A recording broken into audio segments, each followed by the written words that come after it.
côté équipe, est-ce qu'on peut envoyer un petit message à nos amis qui nous suivent à distance pour leur dire que ça reprend ? Nous sommes suivis notamment par une vingtaine de partenaires en Afrique de l'Ouest. Donc salut aux copains du Burkina Faso, de Côte d'Ivoire, du Togo et du Bénin. On est ensemble.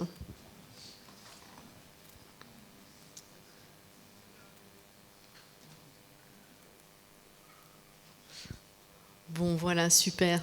On est tous là.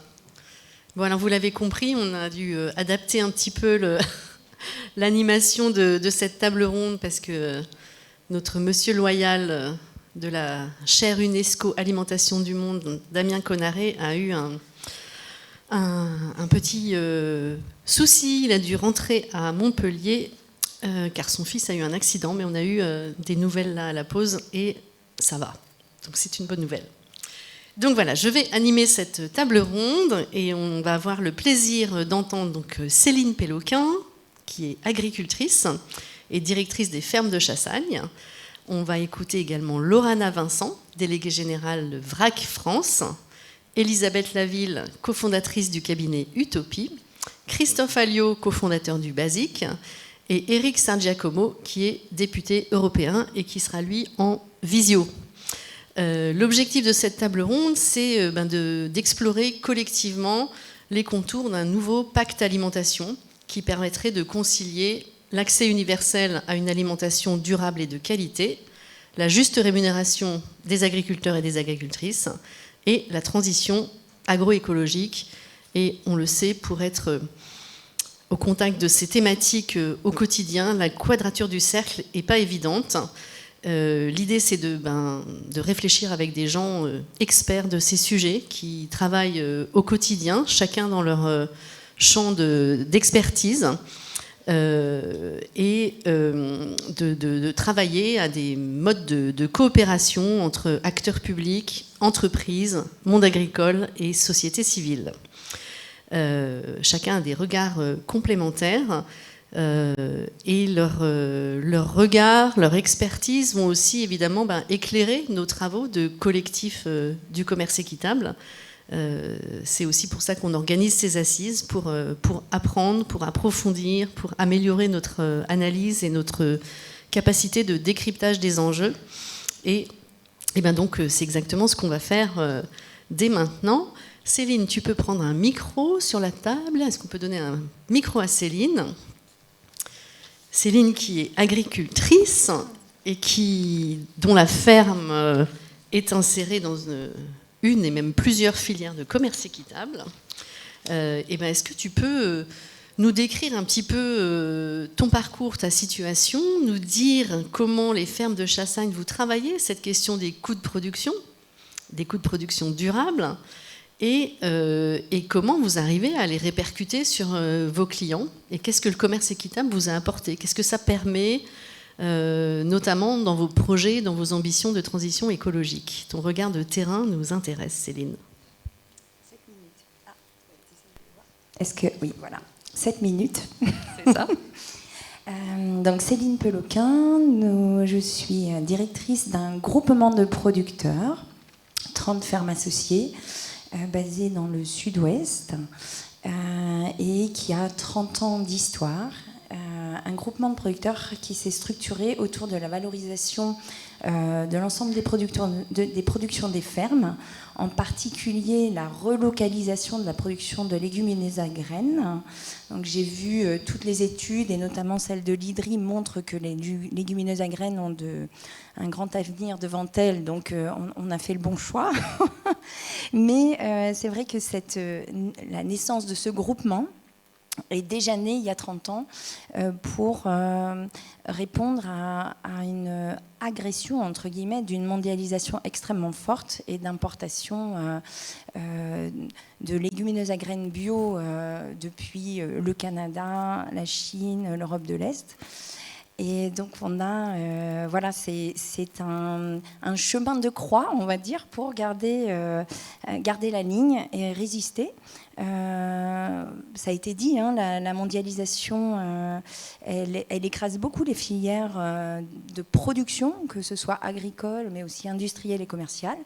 Et donc je crois que la construction des filières agricoles, qui permet une certaine résilience, eh bien, c'est une des structurations nécessaires pour s'ancrer dans le commerce équitable. Donc, notre groupement valorise des légumineuses à graines, des céréales et des oléagineux. Et l'objectif principal, c'était au départ de permettre à des fermes de taille moyenne, donc à l'époque, on misait sur 60 hectares de fermes en polyculture, donc le maintien de prix rémunérateurs pour les producteurs qui, sur des terrains un petit peu plus difficiles que certains autres, on pourrait comparer ça aux ICHN dans les zones de montagne, qui ont permis le maintien d'agriculture de montagne un peu plus dans des situations plus délicates. Eh bien, on a œuvré un peu de la même façon en créant une filière de résistance ou de résilience, en poussant un peu plus loin la valorisation de nos produits. Donc, historiquement, introduction des légumineuses à graines et en allant les porter jusqu'à la consommation humaine, la distribution directement de petits paquets. Idem pour les céréales transformées en farine et les oléagineux en huile. Donc ça a été une manière de maintenir des prix rémunérateurs à la production auprès de l'ensemble des producteurs qui font partie du groupement.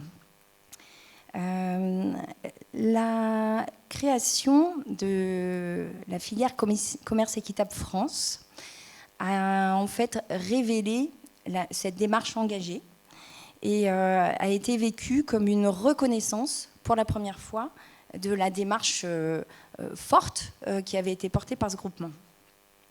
Donc voilà, la démarche de reconnaissance portée par le commerce équitable France, enfin la plateforme en particulier, a été vécue par l'ensemble des producteurs comme une voie extrêmement positive pour engager, pour aller plus loin en fait. Ce qu'a permis le commerce équitable en second lieu, une fois la démarche reconnue, c'était de pouvoir enfin parler des vrais coûts de production, des vraies réalités à l'échelle de la production agricole, des vraies réalités paysannes, avec les difficultés économiques que cela engendre depuis des décennies. Donc mettre à plat l'ensemble des coûts sur l'ensemble des maillons de la chaîne, d'échanger sur la chaîne des valeurs, eh bien, ça a été pour l'ensemble des producteurs de nouveau un engagement dans un travail vraiment important pour eux, en fait, de pouvoir annoncer, échanger de manière transparente et avec une certaine reconnaissance, partager leurs vrais coûts, les vraies charges. Ce qui n'est pas un travail facile, en fait, parce que je crois que dans le commerce équitable, c'est le seul maillon qui est obligé d'aller vraiment très loin dans l'explication de ses coûts. Un des facteurs les plus importants, c'est quand même le rendement productif, et donc on introduit ici des différentiels importants entre régions productives. Nous, on est dans une zone qualitative, mais à faible rendement, à faible capacité productive par rapport à d'autres régions. Et donc, on a tout de suite mis le doigt sur une des raisons du différentiel de prix rémunérateur qu'on pouvait annoncer à nos partenaires. Donc la transparence, la confiance qui ont été permises par tout ce travail sur les prix, sur voilà, le partage de la valeur, nous a permis aussi derrière de mieux structurer de manière durable les échanges avec les partenaires engagés dans le commerce équitable. Donc je peux citer Biocop, Éthicable, mais aussi le réseau VRAC ont été vraiment porteurs de la démarche et ont accompagné la mise en place d'un relationnel basé sur la confiance, l'engagement sur des volumes et des prix, et donc pour la première fois une vision long terme, un engagement vraiment sur la durée. Alors c'était préexistant plus ou moins avec les partenaires les plus forts avec lesquels on a pu travailler, mais tout de même on a posé sur le papier, on s'est engagé, on a signé des accords basés sur une étude de prix et sur des engagements de volume. Je dirais quand même que à cette échelle, le maillon le plus difficile à tenir, c'est quand même le maillon producteur. Parce que vous, acheteurs, vous, acteurs du commerce équitable, vous êtes tous quand même confrontés à une certaine réalité de la mondialisation qui vous amène à... au gré des évolutions commerciales et du commerce mondial en particulier, à chercher à gagner de la marge. Et la marge à gagner, elle est souvent quand même, à la base, à essayer de rogner quelques euros sur le prix payé producteur. Voilà, c'est une réalité que, je dirais, la production porte de manière plus prégnante. Voilà, alors les échanges sur la durée, c'était hyper important et ça nous a permis de pouvoir nous projeter sur le long terme et de pouvoir investir, de pouvoir nous engager aussi à ouvrir le groupement et à proposer à plus de producteurs des prix équitables et une manière de se rassurer sur l'avenir de leur ferme. Donc derrière les facteurs d'attrait, c'est vraiment ont porté leurs fruits vraiment auprès des jeunes générations, auprès de porteurs de projets qui étaient en reconversion et auprès de fermes qui avaient du mal à œuvrer leur transition vers l'agroécologie et vers la bio en particulier. La filière qu'on avait construite a permis de répondre à leurs angoisses et à vraiment leur permettre un engagement fort pour maintenir leur ferme en production. Voilà. Et au-delà de cela, je dirais que ça a vraiment poussé à la contractualisation engageante sur l'environnement, le sociétal et le social. Et c'est vraiment, là on peut dire que c'est le commerce équitable qui le permet. Quand on a confiance dans la longévité des prix et des volumes engagés, eh bien on peut se permettre non seulement d'investir, mais aussi d'engager une vraie transition qualitative, alors pluriqualitative je dirais même, sur l'agroécologie, sur le social, c'est-à-dire mieux rémunérer les collaborateurs. Et puis sociétal aussi, puisque ces fermes sont toutes plus ou moins très engagées sur leur territoire et ça fait sens également.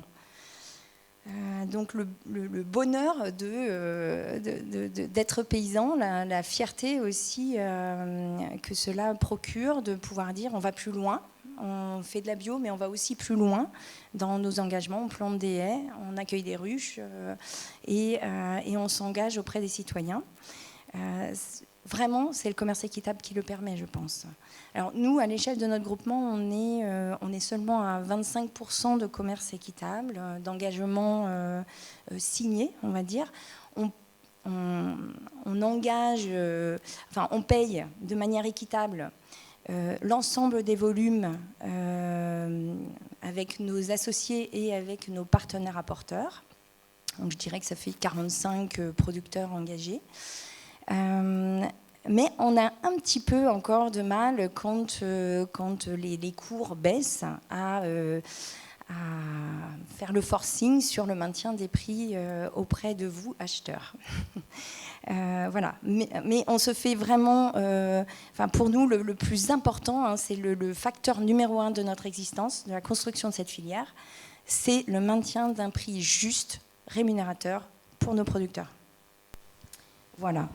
Et enfin, je dirais que le commerce équitable nous a amené à nouer des partenariats hyper intéressants entre publics précaires que sont les paysans désormais et publics précaires de consommateurs dans des zones qui sont peu accessibles pour nous, hein, producteurs ruraux, donc dans des quartiers un peu fragilisés.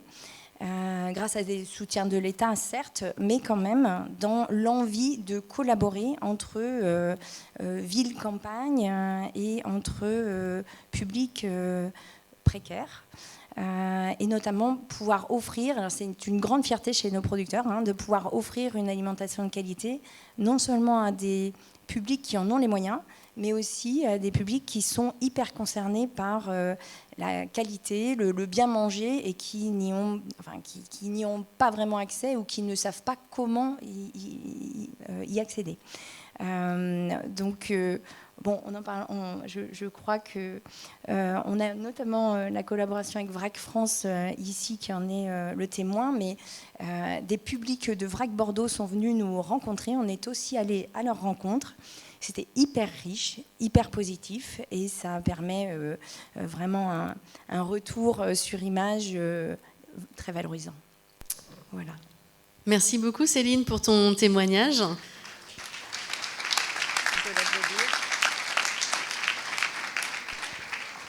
On reviendra avec Christophe sur la question des marges, des différents intermédiaires des filières et des pressions qui s'exercent sur les uns et les autres. Bonjour Monsieur Éric Sergiacomo, merci de nous avoir rejoints. Je vous passe la parole dans quelques instants. Je vais d'abord passer la parole à Laurana Vincent de VRAC, justement.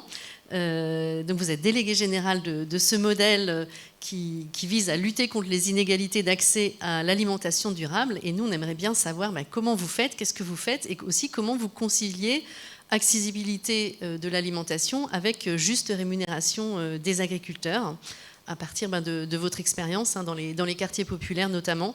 Et quels sont pour vous les principaux freins aujourd'hui à l'accès à une alimentation durable et de qualité, et comment peut-être les collectivités peuvent agir à vos côtés? Vous avez la parole.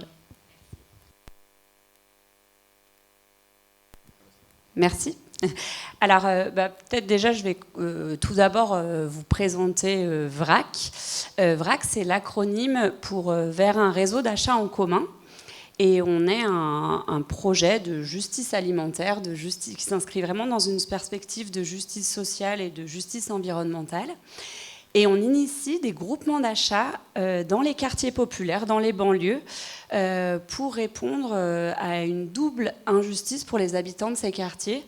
La première injustice, évidemment, c'est l'injustice économique, parce que quand Charlie Brocard l'a bien dit, quand on n'a pas accès pour des raisons économiques, c'est tout simplement pas possible, mais aussi pour des raisons géographiques, parce que nous, on intervient dans des quartiers qui sont isolés et dont les paysages alimentaires ne sont pas favorables à l'accès à une alimentation de qualité. Et tout en faisant cela, on propose un prix digne et rémunérateur pour ceux et celles qui produisent. Alors comment? Je vous expliquerai pourquoi. C'est aussi un projet qui vise à créer du lien social, qui lutte contre l'isolement. Parfois, on est aussi une activité au pied des quartiers qui vraiment permet de maintenir le lien social. Et puis, on s'inscrit vraiment dans une démarche d'être ouvert à tous. On est ciblé dans les quartiers, c'est bien notre public cible, mais nous, on milite pour qu'il n'y ait pas d'accès différencié à l'alimentation et que ce ne soit pas une offre pour les pauvres et que ce ne soit pas du tout stigmatisant. Donc, c'est ouvert à tous et toutes et ça permet aussi à des gens qui habitent les beaux quartiers de venir à VRAC parce que c'est un chouette projet et que c'est aussi un bon plan d'un point de vue de l'offre des produits. Et puis, ce qui est important pour nous aussi, c'est que c'est un projet qui n'est pas pour les habitants, mais qui est vraiment par les habitants. Et on s'inscrit vraiment pleinement dans les valeurs de l'éducation populaire. Et c'est la raison pour laquelle on dit qu'on mène des démarches de démocratie alimentaire. Vrac, ce n'est pas seulement une épicerie éphémère qui permet d'avoir accès à des bons produits, c'est aussi permettre de petit à petit comprendre les moyens de production, donc d'où les visites chez les producteurs, où parfois les producteurs viennent chez nous, parce qu'avec les fermes de Chassagne, on est partenaire depuis la création de Vrac, depuis 12 ans. C'est aussi des personnes qui culpabilisent beaucoup sur le fait de ne pas pouvoir bien nourrir ses enfants, par exemple, et petit à petit de se rendre compte que ces difficultés individuelles sont en réalité collectives, qu'elles sont le fruit d'un système organisé et que ce sont des injustices alimentaires collectives. Voilà, donc ça c'est vraiment les grands fondements de notre projet. Aujourd'hui, on est sur 23 territoires en France métropolitaine, sur l'île de la Réunion à Saint-Paul, et on a aussi 2 associations en Belgique. Donc moi, je représente le réseau Vrac France, mais on est affilié avec des associations qu'on crée et qui sont des associations indépendantes. Je vous ai mis le petit schéma juste pour que vous puissiez comprendre concrètement ce que c'est, parce que j'imagine que c'est un peu loin pour vous et c'est pas très concret. En gros, une association, c'est une association souvent à l'échelle d'une ville, plutôt d'une métropole. Et on est dans les quartiers populaires de ces villes, donc vraiment dans les endroits dits quartiers prioritaires de la ville. On initie des groupements d'achat où les personnes commandent chaque mois selon leurs besoins, et elles ne sont pas obligées de commander, ce n'est pas une AMAP. Et donc les habitants participent aussi à la prise de commande. Il y a des prises de commande physiques pour les personnes qui sont impactées par la fracture numérique.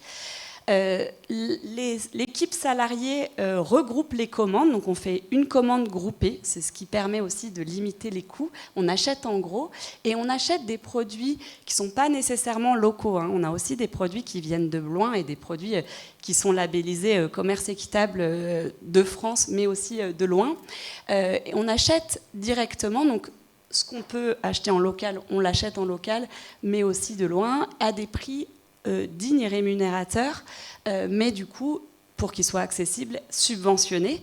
Et ensuite, chaque mois, donc tous ces produits-là arrivent dans un stock, et chaque mois, on va dans les quartiers mener des épiceries éphémères. Les personnes viennent avec leurs contenants, on achète en vrac, c'est aussi ce qui fait faire des économies, et c'est un moment de lien social vivant.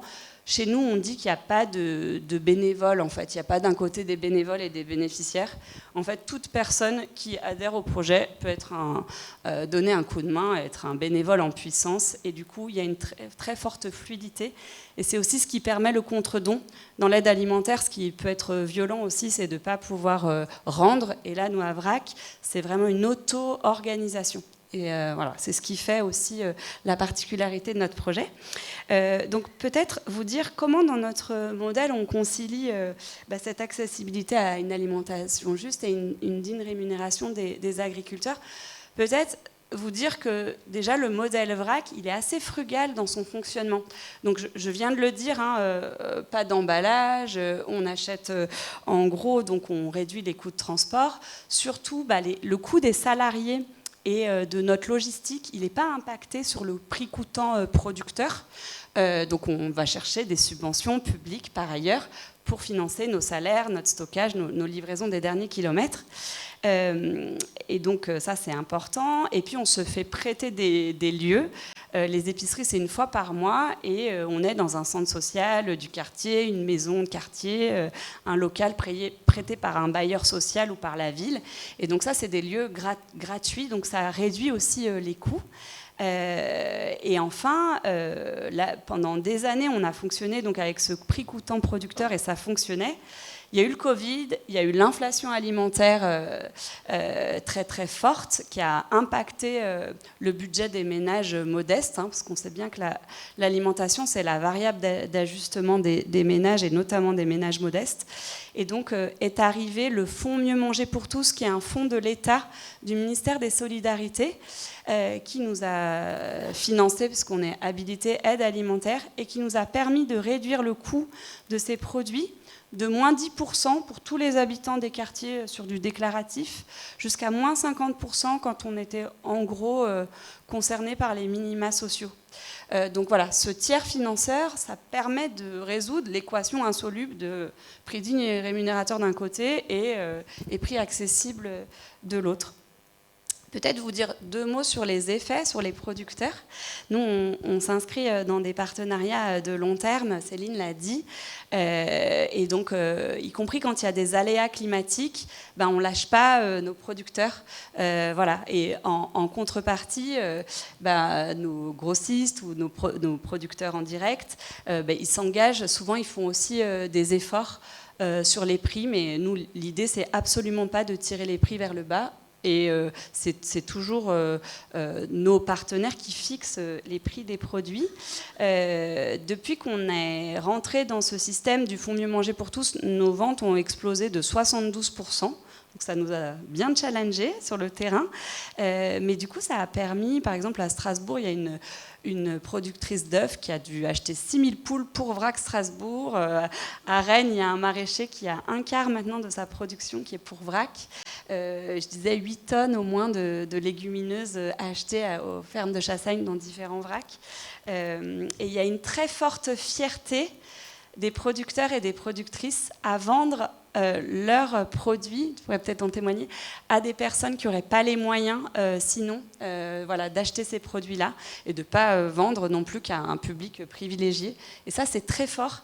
Et à l'inverse, les adhérents sont vraiment très fiers de pouvoir acheter en direct. Il y a une notion de confiance qui est très forte.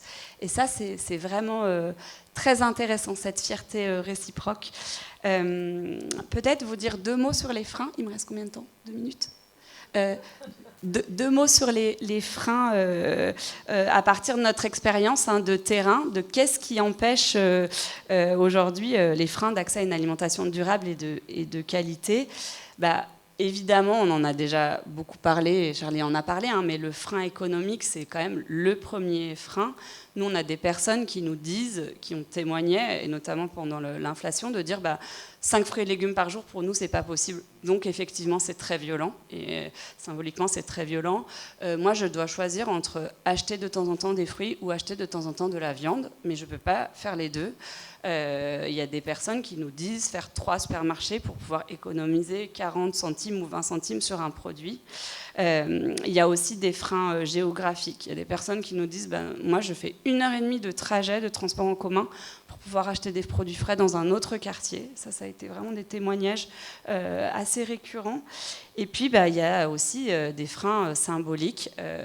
Le bio, c'est pas pour nous. On se sent regardé parce qu'on porte un foulard quand on est à la Biocoop. C'est des témoignages qu'on entend aussi assez forts. Et de dire, avant, moi, je pensais que le bio, c'était pas pour moi. Et puis, depuis que je connais Vrac, en fait, si je me rends compte que c'est aussi pour moi.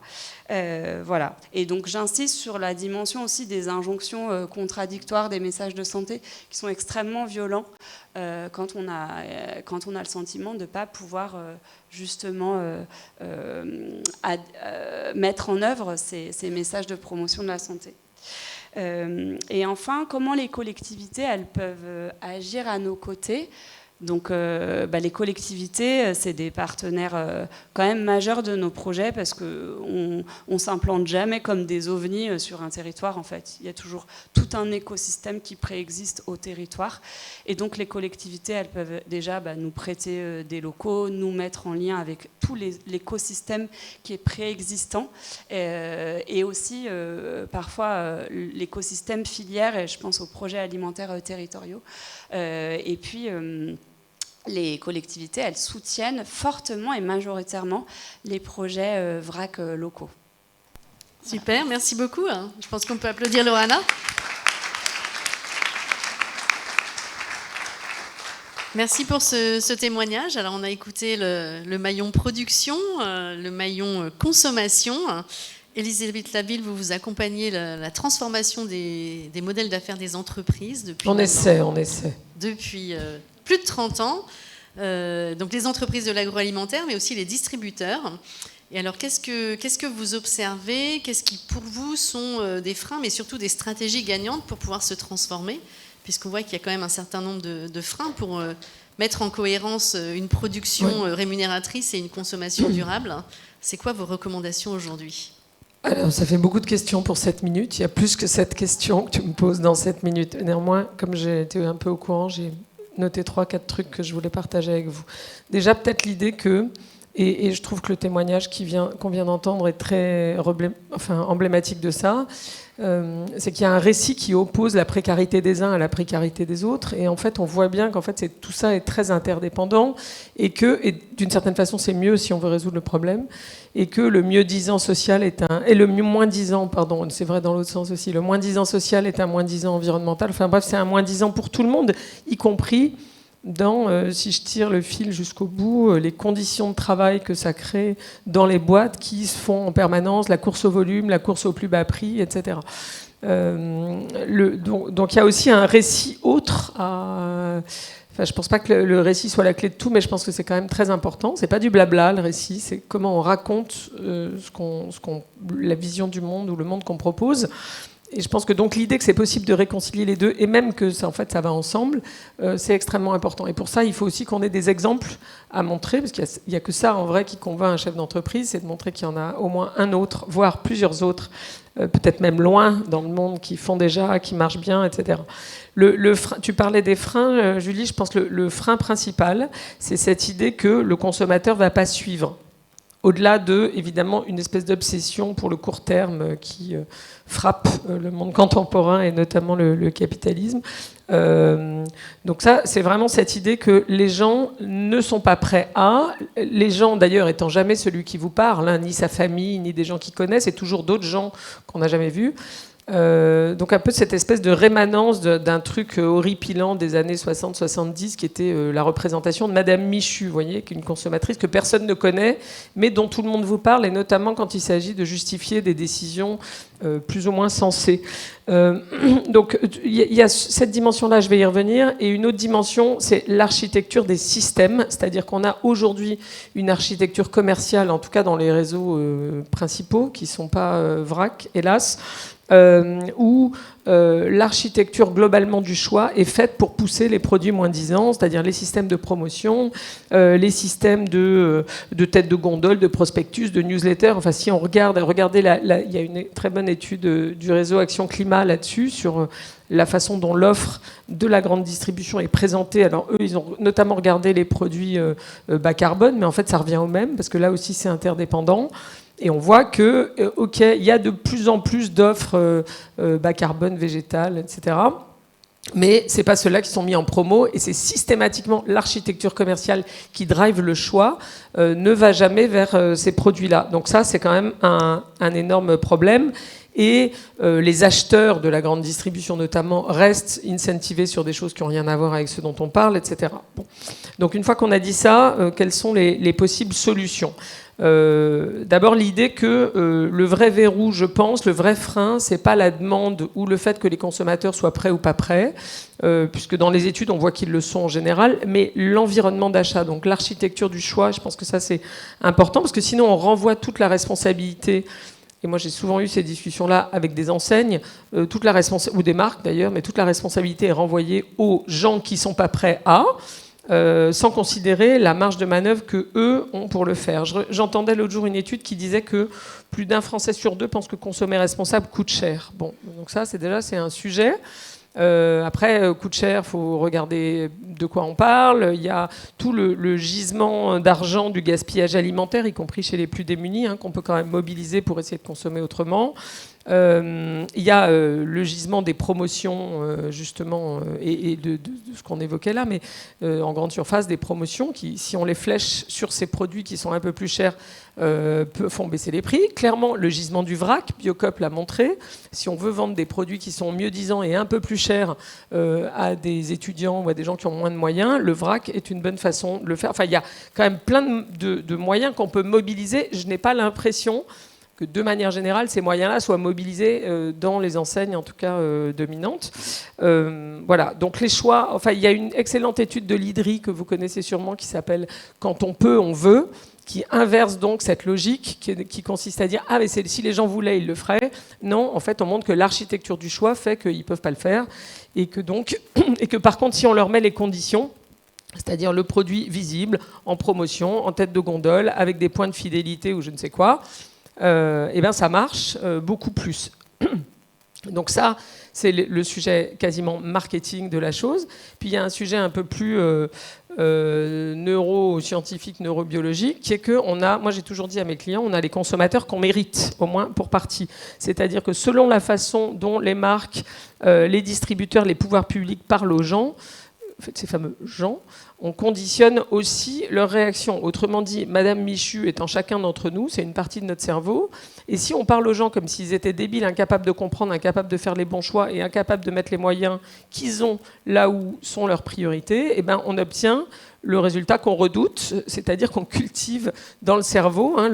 Si on s'adresse au cerveau reptilien, en fait, les gens qui travaillent sur le cerveau vous disent quoi ? Vous dites la zone, le cerveau dit reptilien, qui est celui qui dit ah regarde c'est pas cher et en plus il en reste plus que 10, donc il vous pousse à acheter un truc dont vous n'avez pas besoin avec de l'argent que vous n'avez pas d'ailleurs parfois.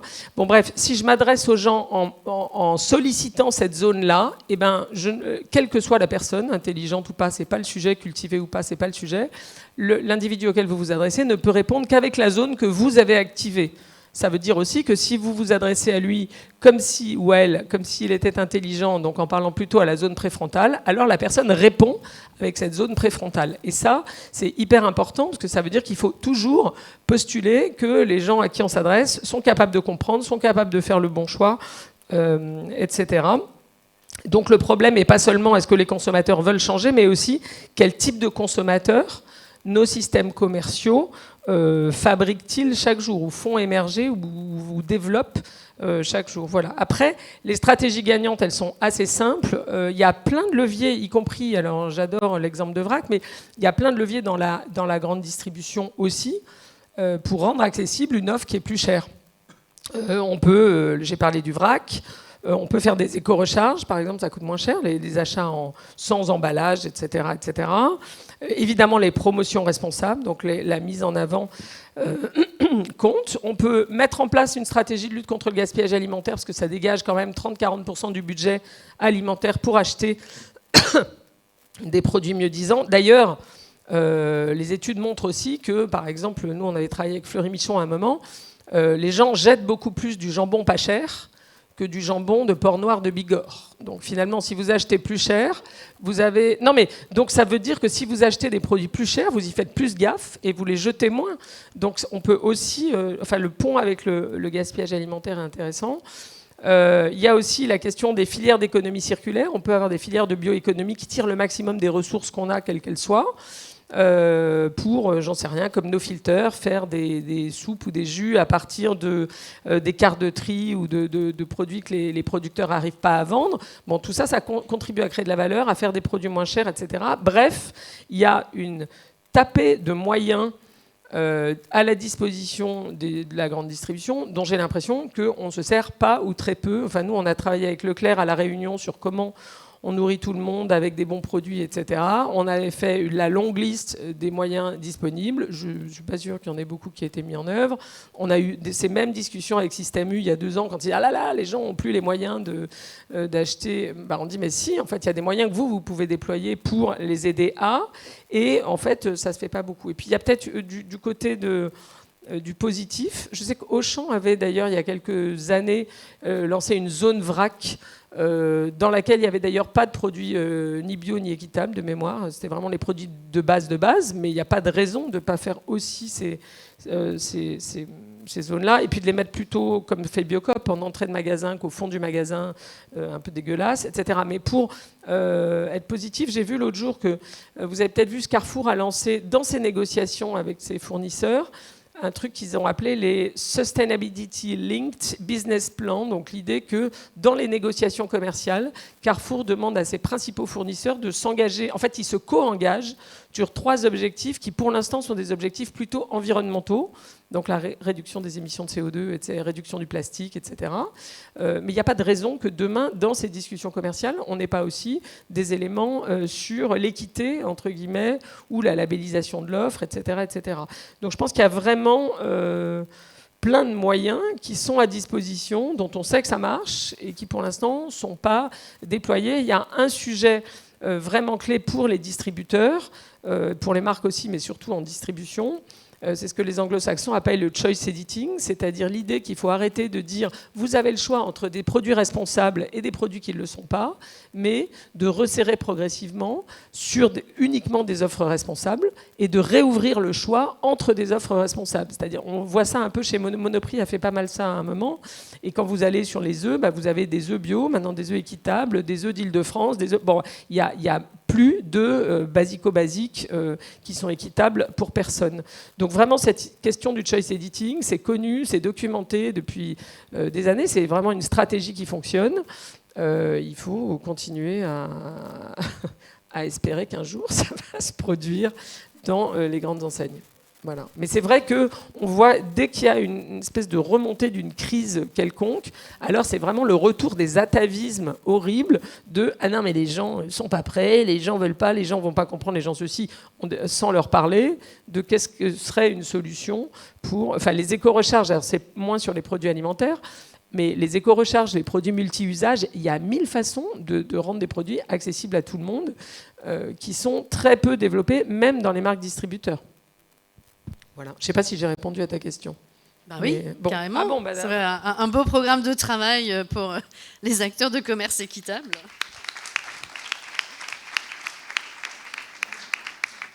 De dialogue avec la grande distribution. Merci beaucoup, Elisabeth.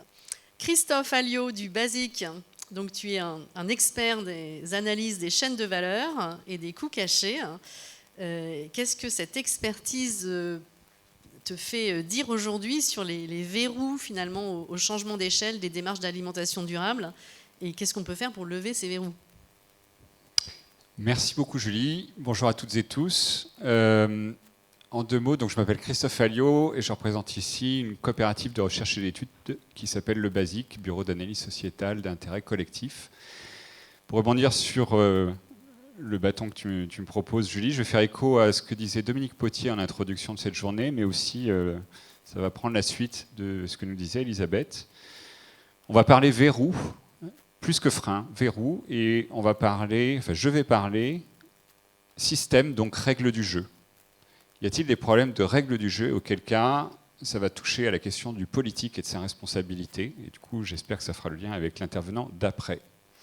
Alors, j'ai le droit à quelques diapos, mais c'est parce que, plutôt qu'un long discours, il vaut mieux mettre des illustrations et des chiffres pour parler concret. C'est ce que je vais essayer de faire, et du coup, ça va bien représenter ce qu'on fait au basique autour des chaînes de valeur, des impacts et des coûts cachés. On est parti. Alors, je vais démarrer par un produit qu'on a juste à côté, sur lequel on a fait une étude pour la Commission européenne et les acteurs de toute la chaîne, c'est le chocolat. Ça remonte un tout petit peu à 2020, et on va prendre... C'est une analyse de tout le rayon chocolat, 4 grandes gammes de produits. On va prendre l'entrée de gamme. À l'époque, on est en 2020, 7,18 € le kilo. Vous allez me dire, vous achetez pas par kilo de chocolat, divisé par 10. Ça reste assez simple, c'est à peu près une tablette. Donc on est à 70 centimes, une fois avoir pris les offres promotionnelles. Voilà ce qu'est le prix à l'époque de l'entrée de gamme. Depuis, on est d'accord, il y a eu un peu d'inflation. On va monter. La gamme premium, vous reconnaissez, je pense, quelques tablettes ici présentes. Vous voyez déjà l'ordre de grandeur. On vient de doubler le prix, on est à 14,91 € le kilo. Un peu moins d'1,50 € la tablette. Encore une fois, il y a des offres promotionnelles. En vrai, c'était déjà plutôt autour de 2 € à l'époque. On va aller voir ce qui nous intéresse ici autour de la table.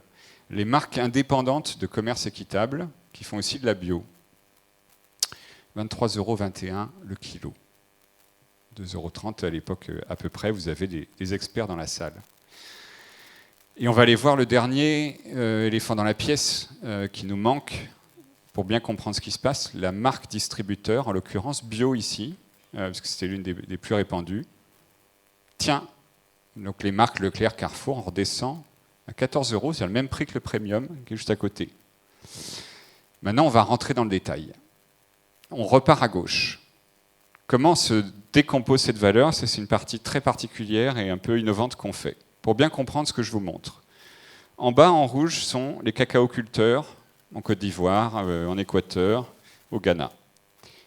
Sur cette tablette à 7,18, vous voyez, ce qui revient, c'est 0,82, un peu moins de 1 € le kilo. En orange, la fève va passer par un certain nombre d'intermédiaires pour arriver en Europe. En jaune, avec la petite usine à côté, on a double transformation et en sortie du jaune, qu'on soit très clair, on a déjà du chocolat. Le produit est prêt. Qu'est-ce qui va se passer dans le beige que vous avez après? Là, on est chez la marque. On va mettre ça dans un moule pour avoir la forme de la tablette. Et puis surtout, on va faire du packaging, du marketing et de la publicité. Je vais revenir dessus. Et en bleu, on a toute la logistique, les magasins et toute la partie de la grande distribution. On a le caddie à côté. La particularité de ce que nous on apporte, c'est qu'on visibilise les coûts et surtout les profits nets de tout, de tous les investissements.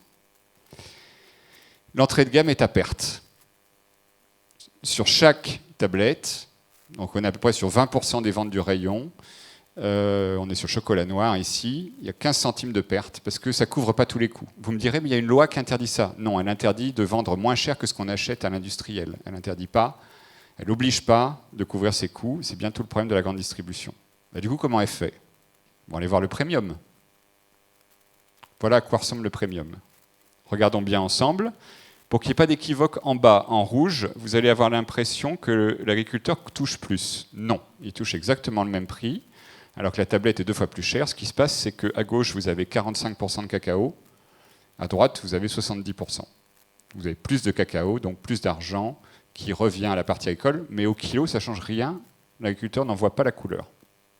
Vous voyez le reste de la décomposition. Tout le paquet rouge, orange, jaune, vous voyez comment il est incroyablement proche du premier résultat. Par contre, regardez le beige, regardez le bleu. On parle de combien? On parle de 10% de marge nette côté distributeur. Vous voyez, on est à 1,50 € de marge nette de tout. Profit sur chaque tablette. Rajoutez ce qui revient à la grande marque, où on rajoute 2,32. La somme des deux, c'est un quart du prix final. Quand on achète ces tablettes-là en tant que consommateur, à l'époque, en 2020, il y a un quart du prix, c'est des profits nets pour les propriétaires des entreprises. C'est plutôt un bon résultat. Ça, c'est 30% des ventes du rayon. On va aller voir ce qui se passe en équitable. Donc, ce qui se passe en équitable, et ça va me permettre de montrer un certain nombre de choses, 2 choses. Les profits sont moindres, mais surtout, 2 choses à voir. Les coûts sont beaucoup plus importants ici, pour 2 raisons. Il y a plus de coûts dans le commerce équitable, y compris au maillon intermédiaire, pour toutes les questions de traçabilité physique. Il y a beaucoup plus d'argent, pour le coup, qui revient à l'agriculteur, parce que là, on est sur le même pourcentage de chocolat, de cacao, 70%. Donc on a bien un doublement de ce qui revient à l'amont agricole. Et surtout, la composante de coût n'est pas du tout la même. À droite, dans le commerce équitable et bio, on a beaucoup plus de coûts et pas d'effet d'échelle. À gauche, on a des très grandes entreprises qui ont des gros effets d'échelle dans le beige. Le gros des coûts dans le beige, c'est la publicité et le marketing. Il n'y a pas de publicité et de marketing, ou très très peu, dans la partie commerce équitable. Et regardez la partie de profitabilité que vous avez tout en haut, de la grande distribution. Parce que comme elle perd à gauche sur des quantités importantes, il faut qu'elle se refasse à droite. Où sont les consommateurs le plus prêts à payer? Ils sont dans la 3e colonne. Mais il fallait démocratiser. Donc pour démocratiser, les marques distributeurs sont arrivées. Eh bien, allons regarder à quoi ressemble la marque distributeur, la voici. Et là, c'est important à bien avoir en tête pour comprendre ce dont on parle. Ça reste du bio. Et vous avez à peu près la même épure en bio ou en équitable. Vous avez la même profitabilité côté grande distribution, alors que c'est vendu 30% moins cher. Comment est ce tour de passe-passe magique au milieu du beige? Pourquoi? Parce que On a à peu près un peu moins, mais on a globalement quand même une rémunération supérieure de l'agriculteur, tout en bas, en Côte d'Ivoire ou en Équateur. Par contre, ce qui va se passer, c'est que là, les contrats vont être faits de telle sorte que on ne paye l'industriel que pour faire le minimum vital, mettre en packaging, en moule, avec juste un emballage autour, point barre. Pas de marketing, pas de publicité, rien. Et la grande distribution s'adresse à des plutôt gros industriels qui sont en capacité d'avoir des gros effets d'échelle. Donc si vous voulez avoir, dans la filière du chocolat, un ordre de grandeur de combien ça coûte la partie beige, juste de mettre en moule et de mettre un packaging à peu près correct autour, ben c'est 1 € le kilo. Maintenant, vous pouvez comprendre ce qui se passe à gauche de l'équation. Le reste, c'est du marketing et de la publicité. Voilà un exemple très concret de chocolat. Maintenant, on va monter en généralité pour regarder tout le système alimentaire français. Une fois que vous avez compris ça, on va dérouler ensemble. On a modélisé toutes les productions, tout ce qu'on achète en alimentation en France, qu'on l'achète d'ailleurs en grande distribution, en restauration. On a simplifié en prenant, mais c'est presque ce que vous avez vu avant, 4 maillons. La partie agricole, la partie de transformation, soit le supermarché, soit le restaurant, et puis nous, consommateurs, consommatrices. Et on a regardé comment fonctionnaient les prix le long de la chaîne. En fait, il y a 2 grandes façons. Pour faire très simple, voilà une première signalétique que vous allez retrouver après. Soit c'est vert avec une flèche vers le haut, ça veut dire que c'est le maillon d'avant qui arrive à avoir gain de cause, qui arrive à se différencier du voisin, à dire mon produit n'est pas le même que celui de n'importe qui, donc il mérite salaire quelque part et je peux valoriser ma différence, je peux du coup essayer de vivre de mon travail. Et puis vous avez une autre façon, ça c'est la littérature sur la construction des prix qui le dit, hein, c'est pas nous. Vous avez globalement une autre façon de mettre les prix qui est avec la flèche inverse, cette fois en orange. Pour le coup, la logique est inverse, c'est tous les producteurs sont substituables, j'achète au plus offrant.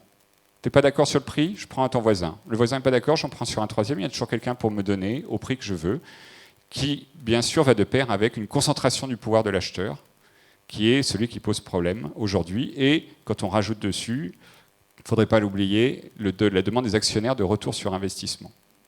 Une fois qu'on a compris ça, ces 2 façons de faire des prix, on les a mis en haut, aux 3 interfaces, soit entre l'agriculture et l'industriel, soit entre l'industriel et le supermarché ou le restaurateur, ou les chaînes de restauration, et puis, le dernier maillon, nous, consommateurs, consommatrices. On va regarder ce que ça donne. Premier cas de figure, vert, vert, vert. C'est à peu près l'exemple que j'avais sur ma tablette de marque indépendante, commerce équitable et bio. Chaque maillon arrive à couvrir ses coûts et à passer sa différence au maillon d'après. C'est pour ça qu'on a appelé ça les chaînes de valeur différenciées. Qu'est-ce que ça pèse en France, tout produit confondu, de tout ce qu'on achète en alimentaire ou à la restauration? 5%. Voilà. On vous a mis des logos, ce n'est pas limitatif. On retrouve là-dedans de la bio, de l'équitable, des AOP. Attention, pas toute la bio. Seulement une partie, ce qu'on a documenté dans notre recherche. Parce que toute une partie de la bio n'arrive pas à couvrir ses coûts et à fonctionner comme ça. Pas toutes les AOP de loin. Seulement une petite minorité d'AOP. Alors Comté, tout le monde le connaît, ou le Beaufort. Mais on a toute une partie des AOP qui n'arrive pas à fonctionner comme ça. La deuxième chaîne de valeur, on l'a vu ensemble sur la marque distributeur. C'est la marque distributeur, qu'elle s'appelle Carrefour Leclerc, Lidl, Aldi, qui a réussi à amener de la bio, de l'équitable, tout ça, moins cher. Comment ils font ça? On l'a vu ensemble. C'est au prix d'un changement de fonctionnement au milieu. Où là, il n'y a pas de marge de manœuvre.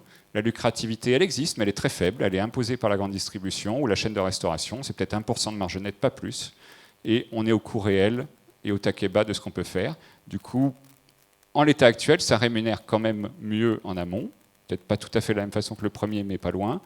Et il y a de la marge, on l'a vu, en aval. Là, jusque-là, tout fonctionne. Sauf que le problème, c'est qu'on est à 5,3, 8% de toutes les ventes alimentaires en France. Donc ce n'est pas notre système alimentaire, c'est celui qu'on voudrait tous. Mais le plafond de verre, le voici.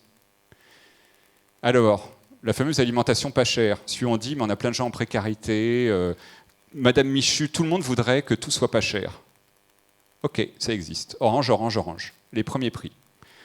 Toutes les signalétiques que vous connaissez, EcoPlus, Top Budget, etc., en grande distribution. C'est aussi, en fast-food, vous avez une offre burger, frites, boissons pour 3,99 €. Ça existe. Ça pèse 11%. Ça, c'est l'alimentation la plus accessible.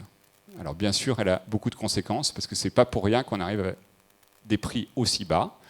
Tous les maillons sont tirés à 4 épingles, au sens où il y a de la pression partout, il faut ne pas avoir de gras où que ce soit. Il y a la chasse au surcoût dans tous les sens. Petit précision à bien avoir en tête, ça ne dit pas que des gens ne peuvent pas faire de l'argent là-dedans. Mais c'est un corollaire. Il faut être d'une très grande taille, avec des très grands moyens industriels, du flux, et on peut faire un tout petit peu de bénéfices sur des volumes énormes. Il y a des gens qui s'en sortent comme ça, y compris au niveau agricole. Mais c'est à ce prix-là, en fait. Mais c'est que 11%. Alors on a de l'alimentation pas chère en France. Eh bien, tout ça, ça ne fait que 18%. On y est 19%. On n'est toujours pas au gros de l'alimentation française. Alors, où est le biais ? Le biais, il arrive là. On parlait tout à l'heure d'architecture. Plus qu'une architecture, c'est tout un modèle économique. Voilà comment fonctionne le système alimentaire français. Il est construit sur ça. Ça, c'est les produits best-sellers. Pour essayer de l'illustrer de manière assez claire. Donc, best-seller, c'est le nom qu'on y a donné. C'est plus que des produits d'appel. C'est quoi ? Quand vous prenez un hypermarché, il peut vendre peut-être jusqu'à 70 000, 80 000 codes barres. On parle de quelques centaines de codes barres. À peine un millier, peut-être même moins que ça, parce qu'on n'a pas la visibilité complète. Ces quelques dizaines ou centaines de codes barres font 36% de toutes les ventes françaises d'alimentation. Vous voyez une marque de pâte à tartiner très connue, un camembert. Je peux vous le faire avec un paquet de jambon que tout le monde connaît, de jambon blanc, des boissons soda que tout le monde connaît, etc., américaines. Ça fonctionne comment ? Et c'est ça la grande incompréhension du consommateur. À droite, la grande distribution, tous les jours, se livre une guerre à outrance pour l'amener le moins cher possible. S'il pouvait le donner gratuitement, il le ferait. Parce que c'est ce qui va attirer le flux. Et la grande distribution est une économie de flux, et d'ailleurs de plus en plus de chaînes de restauration sont des économies de flux. Donc ils vont faire une guerre sans pitié, avec de la communication et des publicités qui en rajoutent tous les jours dès qu'on ouvre n'importe quel canal de communication. Est-ce que ce sont des produits pas chers ? Eh bien non. Non, parce qu'au milieu, c'est sacrément vert. Toute la rentabilité de l'industrie agroalimentaire française, qui fait plus d'1 milliard de bénéfices nets, en fait, elle est là. Et cette pâte à tartiner, elle n'est pas chère, en fait. C'est pas parce qu'ils se font la concurrence tout au bout que c'est quelque chose d'hyper accessible, loin de là. Et c'est comme ça que ça fonctionne, en fait.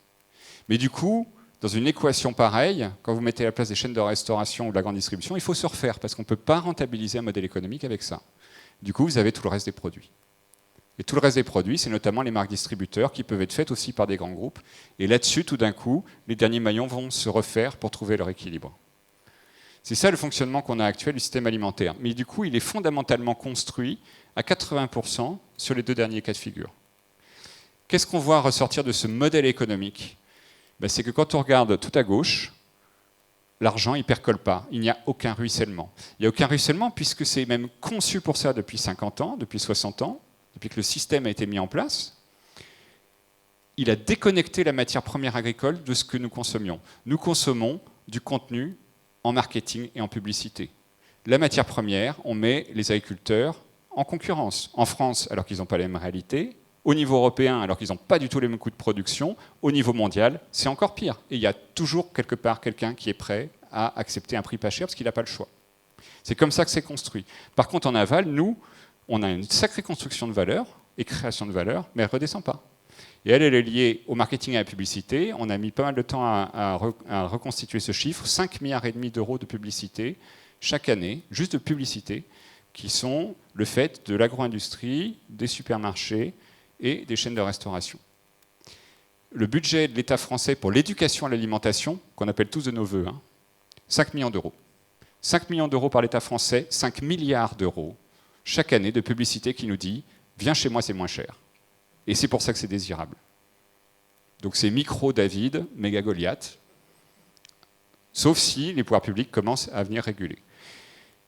Je ne serais pas complet si je ne finissais pas sur un autre verrou qui n'est pas apparent ici. Ça, c'est la question de la construction du prix qui appelle à une intervention politique, certainement, si on veut changer cette donne-là. Et la loi Egalim n'est pas suffisante aujourd'hui. Mais il y a quelque chose qui n'est pas dit là-dedans, et qui est le dernier soubassement de notre étude. C'est la question des fonds publics. Première question qu'on s'est posée, quel argent public va là-dedans, en soutien public ? On a tous en tête la politique agricole commune, 10 milliards d'euros par an. On a fait tout un travail avec un think tank qui s'appelle I4CE, et nous arrivons au résultat final que 10 milliards d'euros, c'est le haut de l'iceberg. En fait, c'est 48 milliards d'euros en 2021 que nous avons mis dans le système alimentaire, pas du tout 10. Et en 2024, c'était même déjà devenu 52 milliards d'euros. Cet argent qu'on injecte là-dedans, bien au-delà de la politique agricole commune, c'est beaucoup d'exonérations fiscales et sociales. Et pas que pour les agriculteurs, plutôt pour tout le reste de la chaîne. C'est là le gros de l'argent. C'est entre les mains de l'État français, pas entre les mains de l'Union européenne.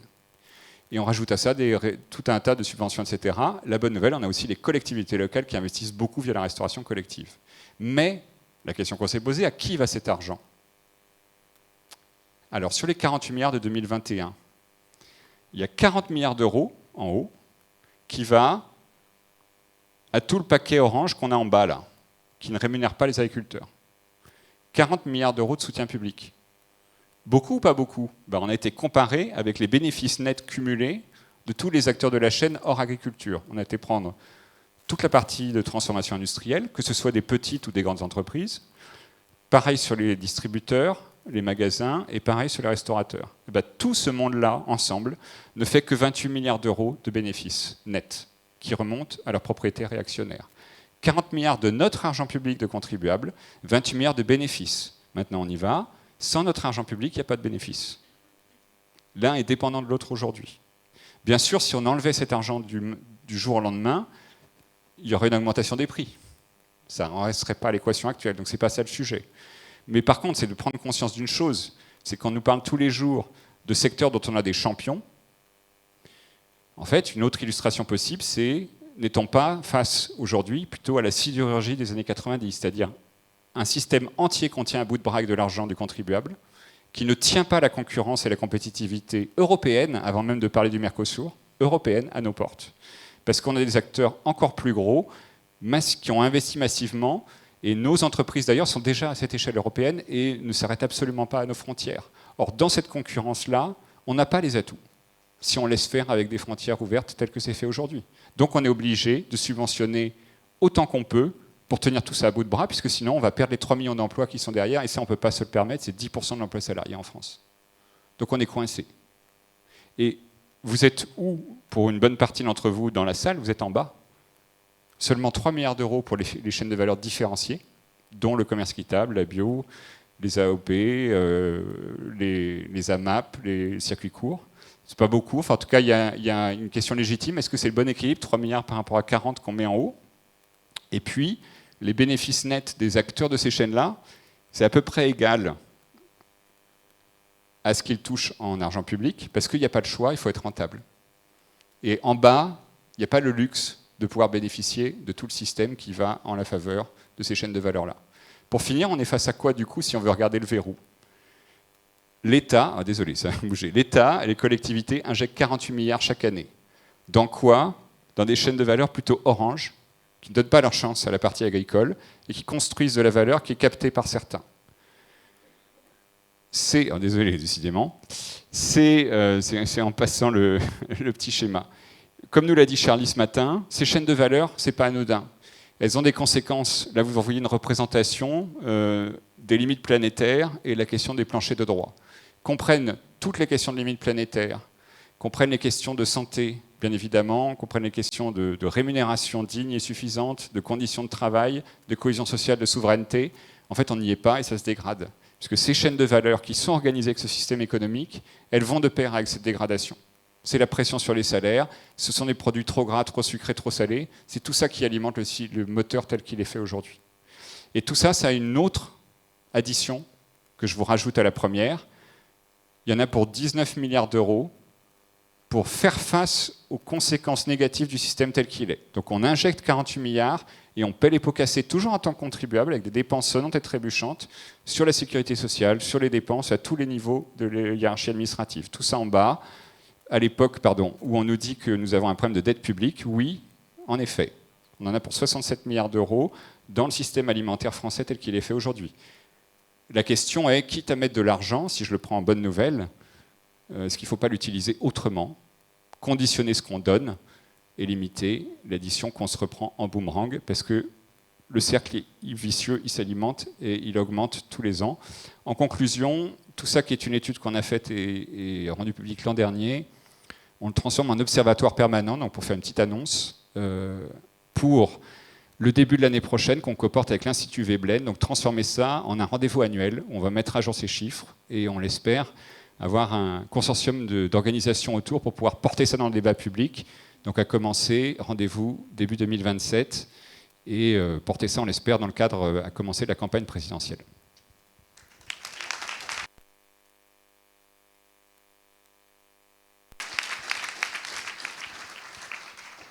Merci Christophe pour cet éclairage très précieux. Et on accueille Eric Sergiacomo. Est-ce que vous êtes avec nous? Est-ce que vous nous entendez bien? Vous êtes super, oui, ça a je l'air de vous marcher. entends. Eh bien, nous aussi, on vous très, entend. très bien. Ok. Bon. Donc vous êtes vice-président de la commission agriculture et rapporteur de la réforme de l'organisation commune des marchés. Et après tout ce qu'on vient d'entendre, on se dit qu'il y a peut-être besoin d'une autre régulation, que les marchés agroalimentaires ne s'autorégulent pas tout seuls. Et alors, qu'est-ce que vous portez qui peut nous donner un peu d'espoir, Monsieur Sergiacomo?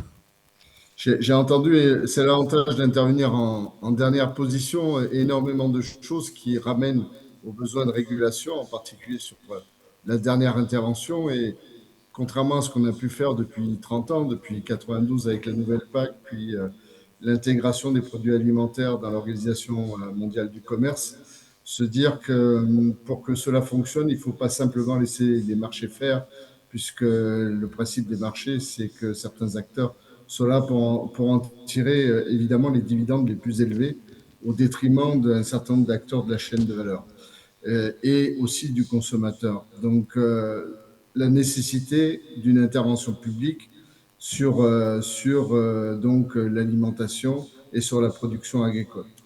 Et pour ce faire, dans le cadre de la politique agricole commune, on a un règlement particulier qui s'appelle l'organisation commune de marché et qui a la vocation d'être la boîte à outils en fait de cette régulation. Et ce qui s'est passé depuis 1992, c'est qu'en fait, on a enlevé petit à petit les outils qui étaient dans cette boîte pour laisser le marché réguler en fonction de l'offre et de la demande. Et aujourd'hui, avec les crises qu'on peut connaître, celle du Covid, celle de l'Ukraine, puis aujourd'hui celle de l'Iran, on s'aperçoit que les chocs se multiplient et le bon commerce, en tout cas le doux commerce de Montesquieu, pour régler dans la paix universelle les choses sur le globe, les choses ne fonctionneront pas comme ça. Et qu'on aura besoin d'outils de régulation pour que, je dirais, on mette de l'ordre dans la répartition de la valeur sur l'ensemble de la chaîne qui amène à la construction d'un produit qui se retrouve après sur les étals. Donc, effectivement, on a cette réforme qui est en deux parties, puisqu'on a déjà une première partie de la réforme sur donc l'OCM, qui est ce règlement important de régulation. Et il a été question d'ailleurs dans cette première partie de la définition du commerce équitable. La proposition de la Commission était un peu lacunaire et hémiplégique.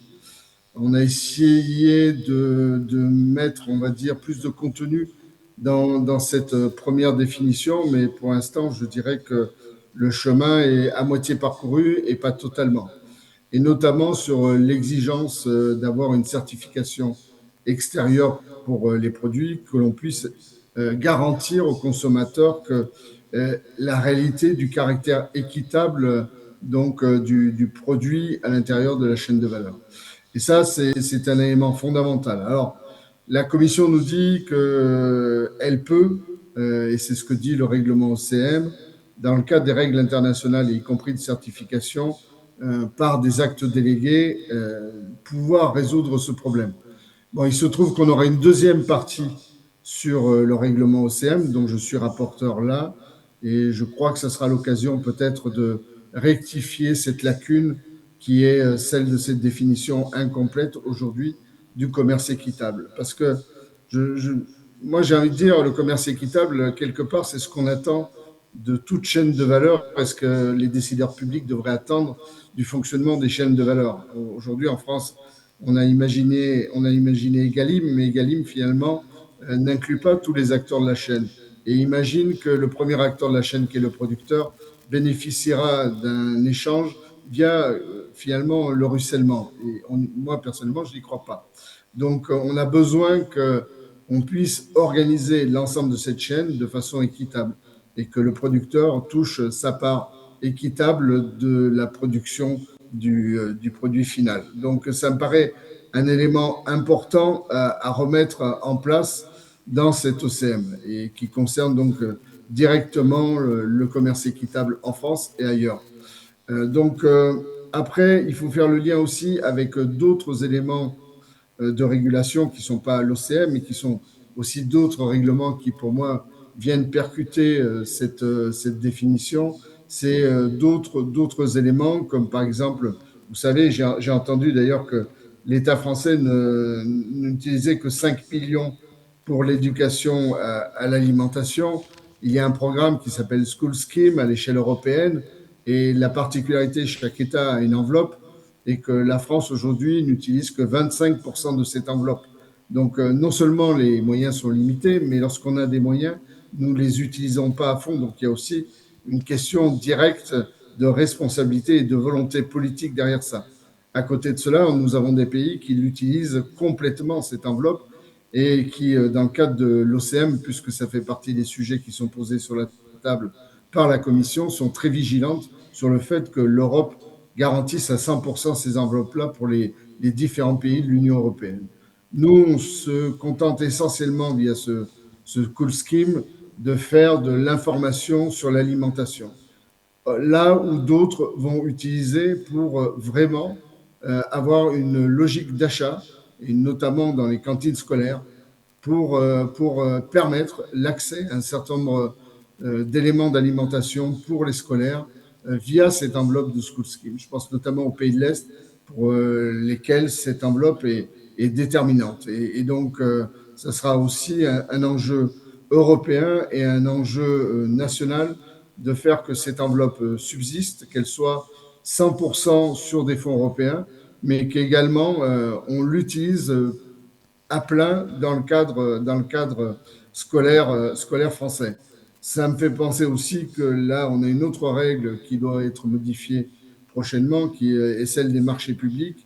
Et il faut qu'on ait la capacité, dans le cadre des marchés publics, de permettre des circuits d'approvisionnement locaux et donc d'introduire des clauses géographiques dans le cadre des marchés publics, ce que ne permettent pas aujourd'hui les règles européennes sur les marchés publics. Or, on sait que c'est aussi un élément qui permet de raccourcir les capacités que l'on a à maîtriser la chaîne de valeur et donc nécessairement à amener plus de prix chez le producteur que finalement dans les intermédiaires. Parce qu'on sait que plus on va avoir des effets de masse sur la commande publique et plus effectivement on sera sur des contraintes qui seront faites sur le premier maillon de la chaîne qui est le producteur. L'autre élément, évidemment, qui me paraît important, et j'ai entendu parler des AOP, du bio, c'est la capacité que l'on a à renforcer le premier maillon en l'organisant. Plus on est seul dans l'ensemble de la chaîne de valeur et plus on aura la pression de la part soit des transformateurs, soit de la distribution.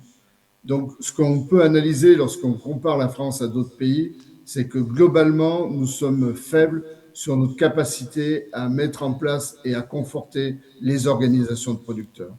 Et les organisations de producteurs ont la capacité aussi, via ce qu'on appelle les programmes opérationnels, de pouvoir mettre en place des outils qui confortent leur place et permettent de garder de la valeur sur la production et ne pas la disperser sur les autres maillons de la chaîne.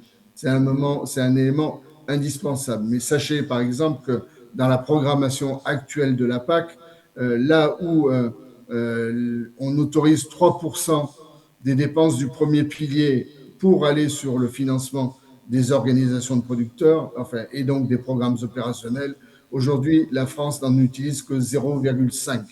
Donc, on est aussi coupable, nous, en termes de pouvoir public, de puissance publique à l'échelle nationale, de ne pas utiliser les moyens qui nous sont donnés par l'Europe pour renforcer notre premier maillon de la chaîne.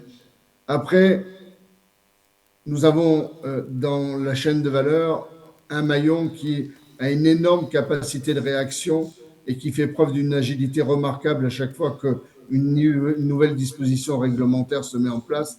c'est la distribution. Et on le voit bien aujourd'hui, notamment avec les plateformes européennes pour la gestion des achats, qui permettent de contourner ce qu'ont pu mettre en place un certain nombre d'États et qui aujourd'hui s'apparentent pour beaucoup à des pratiques commerciales déloyales. Et là, l'Europe a un rôle majeur à jouer. Alors, il y a eu un premier règlement qui a été pris cette année pour améliorer les échanges d'informations entre les pays sur des enquêtes en matière de pratiques commerciales déloyales. Mais l'année prochaine, on aura la remise à plat de la directive, ce qu'on appelle UTP, donc pratique commerciale déloyale, PCD en français, qui va être remise sur la table. Et je pense qu'il faudra allonger la liste des pratiques qui concernent le commerce, les pratiques de commerce déloyal. Ça concerne la distribution, mais ça concerne aussi la transformation. Parce que la transformation, par un certain nombre de mécanismes, tend, par exemple, à contourner les organisations de producteurs pour essayer de contraindre et de contractualiser de façon léonine directement avec un certain nombre de producteurs. On le voit en matière laitière et la pression qui a été mise sur un certain nombre d'organisations de producteurs pour que, en fait, un certain nombre des producteurs se désocialisent de cette organisation de producteurs pour être directement contractualisés avec quelques grands acteurs que je n'appellerai pas nationaux parce qu'aujourd'hui, ils sont les premiers acteurs dans énormément de blocs géographiques à l'échelle mondiale et tout le monde aura reconnu deux grands géants aujourd'hui français, Savencia et Lactalis, qui, par exemple, lorsqu'on parle du Mercosur, il faut savoir que Lactalis est le premier opérateur laitier au Brésil. Et je crois qu'il vient d'acheter un opérateur très important également en Australie. Donc, vous voyez, la massification, elle se fait à l'échelle aujourd'hui de la transformation et à l'échelle de la distribution. Et si face à cette massification, on ne renforce pas le premier élément, c'est-à-dire la production, à la fin, c'est les producteurs qui en seront victimes, mais également le consommateur qui, lui, n'aura pas le choix, comme l'a très bien démontré l'intervenant précédent. En fait, il est sous la coupe à la fois du marketing et de l'organisation de toute la chaîne de valeur. Donc, c'est tout l'enjeu, en fait, de notre rôle en tant que parlementaire européen. Et on travaille aussi, évidemment, avec les parlementaires nationaux. J'ai entendu parler de Dominique Potier. Et je sais qu'il y a beaucoup d'initiatives qui sont prises aujourd'hui à l'Assemblée nationale pour remettre de l'équité, remettre de l'équitabilité, en fait, de la justice dans l'ensemble de cette production et de cette consommation, car aujourd'hui, il y a beaucoup de valeurs qui sont captées, mais aussi, comme ça a été rappelé, beaucoup de fonds publics utilisés pour l'ensemble de cette chaîne de valeur. Et il faut que l'argent public soit utilisé, et ça, je suis d'accord, à bon escient, et là où il aura le plus d'efficacité. Donc, c'est aussi un enjeu de la réforme de la future PAC, et évidemment, il faut au maximum se défier de toute organisation via un système en fait d'oligopole qui empêche la fameuse concurrence libre et non faussée qui est en fait un miroir aux alouettes, vous l'aurez bien compris, sans intervention publique. Et c'est là mon mot de clôture, je crois que c'est là où on a besoin aussi d'avoir les parties prenantes, la société civile qui vient appuyer dans notre sens pour dire s'il n'y a pas de régulation à l'échelle publique, à l'échelle nationale et à l'échelle européenne, alors il n'y aura pas plus de justice. Et le commerce ne sera pas plus équitable. Et là, on dépasse de loin la simple question de la définition du commerce équitable dans le cadre de l'OCM, mais c'est une logique globale, holistique, comme on dit aujourd'hui, qui doit être développée pour que la justice et donc le caractère équitable soient partagés dans toute la chaîne de valeur, quel que soit le mode de production, parce que ce que l'on fait pour le bio, on doit le décalquer évidemment pour l'équitable, mais aussi pour les productions conventionnelles, parce que je ne pense pas qu'aujourd'hui, si on veut faire muter l'ensemble de notre système de production agricole, on puisse se contenter simplement d'être excellent dans un certain nombre de niches. Il faut qu'on soit en capacité de muter la totalité de notre modèle, y compris de production, et ça demande d'intervenir sur l'ensemble de la chaîne de valeur. Alors, vous allez m'excuser, je ne vais pas pouvoir rester beaucoup plus longtemps parce que j'ai d'autres obligations, mais Pour moi, c'était vraiment un plaisir de pouvoir intervenir et j'ai entendu énormément de choses qui m'ont intéressé et qui vont me permettre aussi d'argumenter dans les prochains mois. Merci beaucoup. Merci beaucoup, Monsieur Sergiacomo.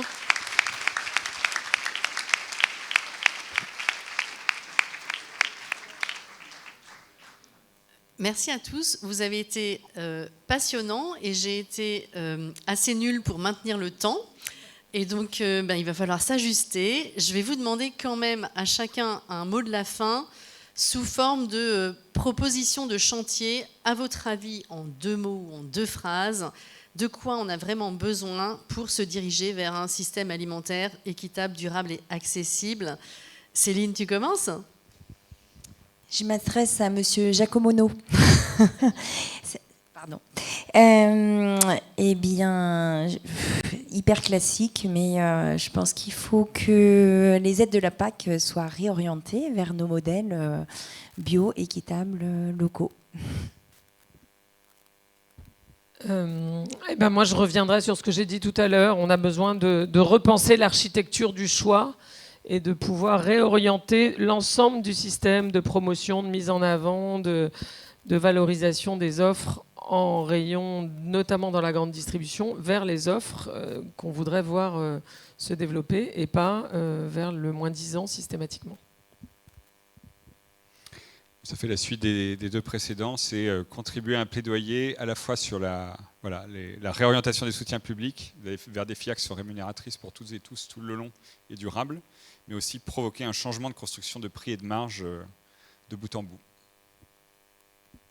Merci. On a parlé d'argent public mal employé.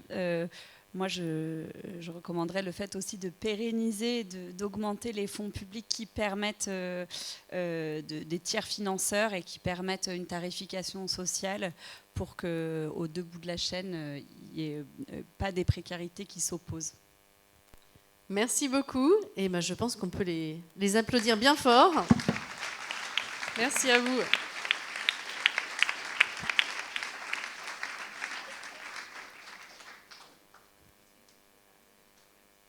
Qu'est-ce que tu me demandes, Julie ?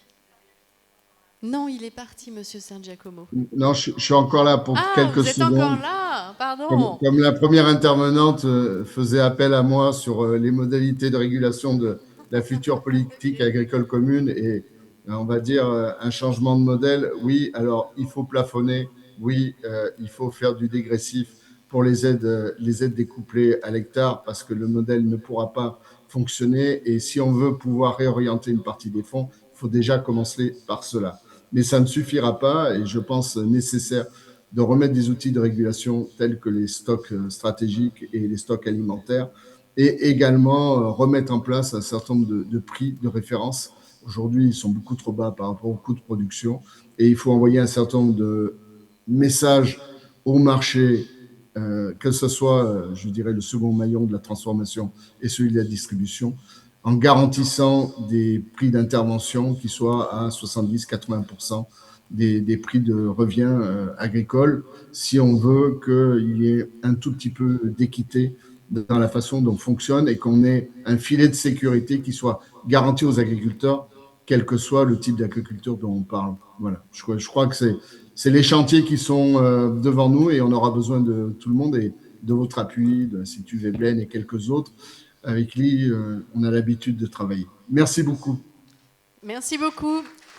C'était le mot de la fin. Je vous libère. Elisabeth, n'hésite pas à filer. Je sais que tu es pressée. Merci à tous et à chacun et à chacune. C'est maintenant l'heure du déjeuner. J'ai certainement des annonces à faire, mais je n'ai pas les éléments. On se retrouve à 14h. Il y a 3 ateliers en parallèle. Vous êtes normalement préinscrits à des ateliers, mais si vous avez envie de changer d'avis, c'est possible. Je sais que l'atelier sur le financement de la transition aura lieu dans cette salle. C'est 14h30. Ah, c'est cool. Ah, c'est cool. On a 1h30 pour déjeuner et prendre un café. Mais quand même, est-ce que je peux avoir les informations sur les ateliers ? Ah, ok. Vous l'avez compris, je ne suis pas l'animatrice de la journée. Je remplace quelqu'un au pied levé. Ok, donc 14h30, la première salve d'atelier qui dure 1 heure. Donc, pour le coup, soyez pas en retard. Financer la transition écologique dans les filières de commerce équitable, c'est donc ici, salle Émile Lafont. Interpeller et engager les citoyens sur les enjeux sociétaux, c'est au 2e étage dans la salle Hangar. C'est pas un hangar, hein, elle est très accueillante la salle. Et 3e atelier, au-delà de l'achat, comment ONG et entreprises peuvent coopérer pour construire des filières équitables au sud. Et j'en profite pour saluer le président de la plateforme du commerce équitable de Madagascar qui sera avec nous. Et sur l'atelier d'ailleurs engager les citoyens sur les enjeux sociétaux, nous aurons également un témoignage de nos partenaires ghanéens. Donc voilà, c'est hyper intéressant de faire partie de ce mouvement international et je vous encourage à écouter nos invités internationaux. Et ensuite, donc, il y aura une pause dans l'après-midi. Est-ce qu'on peut afficher les 2e sessions, que vous puissiez les noter parce qu'on n'aura pas de retour plénière avant la clôture. Donc, il y a des affichages, je pense, devant les escaliers, etc., pour retrouver cette info, mais notez bien, pour les 2e ateliers, on a ici, au rez-de-chaussée, l'atelier sur maîtriser et réduire les risques socio-environnementaux dans les chaînes d'approvisionnement avec les outils du commerce équitable. Ça se passe ici en plénière. Attractivité des métiers agricoles et inclusion des jeunes et des femmes, c'est au 1er étage. Et le commerce équitable en restauration collective, c'est au 2e étage. Voilà. Si vous pouvez respecter vos inscriptions, c'est bien. Si vous voulez changer d'avis, c'est aucun problème. Et bon appétit à tous et à toutes. Et j'espère que vous avez passé une bonne matinée. À tout à l'heure.